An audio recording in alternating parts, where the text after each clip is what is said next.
제 시청자님들, 저희 채널을 시청하는 시청자님들은요, 이 하이니에 예측할 수 없는 재앙은 없다는 명언을 항상 숙지하고 일을 해야 됩니다. 예초기 사용법, 생초보와 베테랑의 차이, 예초팀 일원이 되는 방법을 알려드리겠습니다. 안녕하십니까. 803 조경과 구돌장입니다. 예초기 칼질하는 모습을 보면 아실 것 같아요. 이분은 2021년 6월 16일 예초기를 시작한 지 일주일 정도 되신 분입니다. 땅이 파이기도 하고 들리기도 하고 앞으로 갔다가 다시 정리하러 돌아오고 칼질하는 모습이 어때요? 전문가가 칼질과는 확연히 차이가 있습니다. 예초팀에 새로 영입이 되죠. 이런 분도 예초팀 인원으로 2, 3년 정도 성장하게 되면 전문가 수준에 도달할 거예요. 예초 작업 현장에서 펄펄 날아다니지 않을까 생각합니다. 전문가의 칼질을 한번 보시겠습니다. 여기는 편백나무 모종을 심어 놓은 것입니다. 뭔가 좀 잘못됐다는 생각이 드십니까?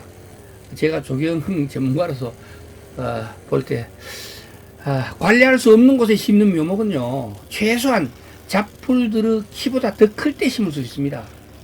그런데 여기는 어때요? 잡풀 속에 푹 파묻혀 있죠. 이러면 어떻습니까? 제가 생각해도 참 헷갈리는 현장입니다. 저희는 조경 유지 관리만 하는지라 조경 식재에는 관여하지 않습니다. 상시 관리가 이 정말 팁입니다. 조경에서 상시 관리가 가능한 밭에 식재할 때에 이렇게 작은 묘목을 심어도 되는 것이지, 여기처럼 어쩌다가 풀 한 변 베지는 정도 또는 야산에 그냥 산에 심을 때는요, 묘목의 키가 최소한 잡풀보다 더 크게 돼요.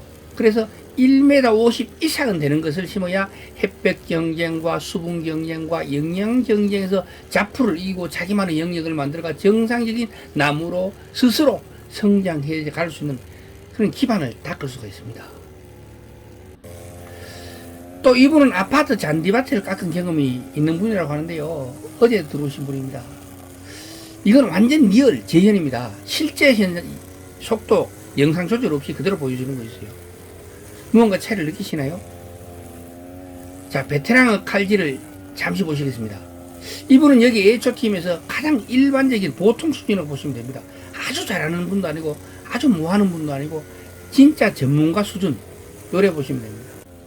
엔진 RPM이 최고로 올라간 상태에서 작업하는 것입니다.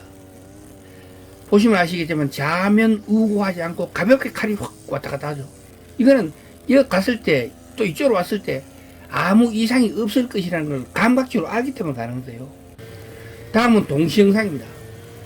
좌측은 생초보, 우측은 전문가, 예초기 사용하는 칼질 모습입니다. 멀리서 대충 보시면 누가 잘하는지 잘 안 보일 수도 있어요.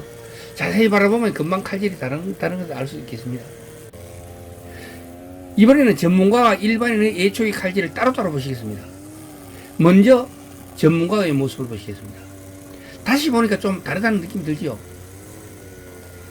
자, 이번엔 다른 전문가의 영상입니다. 제가 항상 말씀드리지만 전문가들이 줄라를 사용할 때는요, 평상시에 RPM은 최고로 높여서 사용합니다. 엔진을 이빠이 올린다는 거죠. 왜 그럴 수 있을까요? 그것은 줄라는 엔진 회전수가 최대일 때 정상적인 품질이 나오고 작업량도 정상적으로 나올 수 있는 구조이기 때문입니다. 다만 줄날길을 보시면 아시겠지만 30cm 정도 길게 늘들어 놓았죠. 이렇기 때문에 예초기 RPM을 최대로 높여서 사용하더라도 칼날만 쓰거나 또는 줄날이 10cm 이렇게 짧게 하여서 사용하는 초보자들의 예초기 소리처럼 귀 아프게 앵앵거리지 않는 겁니다. 줄날이 길게 되면 줄날 자체에서 먹는 부하가 그만큼 크다는 겁니다. 부하가 커가지고 나쁜 게 아니고요. 부하가 큰 만큼 그만큼 늘은 자리를 갖다 한목에 치고 나갈 수 있다는 거죠. 그러니까 전문가들은 30cm 정도 길게 해서 엔진을 이빠이 최고로 올려가지고 사용해서 소리가 땡하지는 않잖아요. 예초기 사용해서 줄날의 길이를 적당하게 조절하고 엔진 회전수 즉 RPM을 작업 여건에 맞게 낮췄다 높였다 조절할 줄 알면은 반 전문가가 되었다고 보시면 됩니다. 예초기 사용의 반 전문가가 되었다고 보시면 됩니다.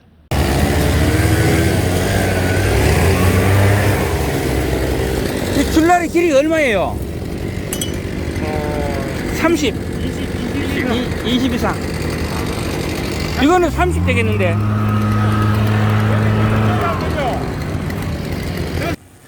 군대 가면 짬밥을 대우하는 것이 있죠. 우리가 군대 있을 때도 그런 거 많았거든요. 노가다 현장은 경험을 무시할 수 없습니다.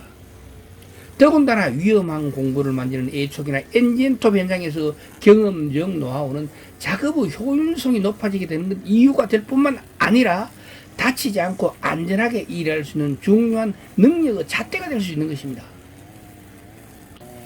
A촉이 현장 대부분의 사람들은 은퇴하고 생초보자로 들어옵니다. 뭐 볼펜 만지던 사람, 뭐 노가다 하던 사람, 여러 사람들 있잖아요. 회사 다니는 분들, 이런 분들이 거의 은퇴하고 나서 5, 60대 중년들이 돼가지고 들어온다는 거예요. 이분들 중에서 A축에 관심이 있는 분들이라면 제대로 된 H.O.T 뭐 일원으로 들어오기를 희망하고 있지만 의외로 진입장구역이 높더라고요. 그래서 제가 알려드리겠습니다. 제 경험상 제대로 된 H.O.T 반장들의 전화번호 여러 개를 구해갖고요. 인원이 필요하면 연락하라고 수시로 귀찮게 하면은요. 의외로 머지않은 장래에 좋은 결과가 찾아올 수 있을 것이라고 말씀드리겠습니다. 왜냐하면 수시로 바뀌더라고요. 그러니까 H.O.T는요 반장을 중심으로 해가 돌아갑니다. 그렇기 때문에 일반 팀원들은 수시로 바뀌어요. 그런데 자기가 이제 거기에 적응해서 잘 돌아가면은 정말로 괜찮습니다. 일당도 차츰 앞으로 높아질 거고요. 지금도 일당이 한 16만원 뭐 이래 하는 것 같은데 앞으로는 계속 높아지지 않을까 생각합니다. 그래가지고 혹시라도 들어오실 거라면 이렇게 하시는 게 제가 그 노하우 경험을 알려드렸습니다. 저희는 안전이 담보되지 않으면 작업을 중단하라고 합니다. 하인리히에 예측할 수 없는 재앙은 없다는 명언을 항상 숙지할 수 있게 다시 한번 말씀드리겠습니다.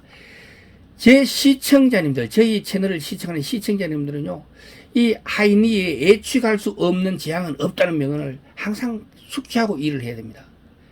큰 재해가 발생했다면요, 그 전에 같은 원인으로 29번의 작은 재해가 발생을 했고요. 이건 통계입니다.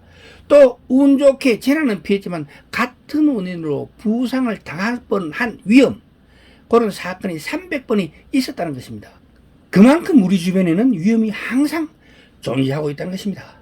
위험은 조심하면 피할 수 있을 것이라는 말씀을 드리면서 오늘의 예초기 이야기를 마치도록 하겠습니다.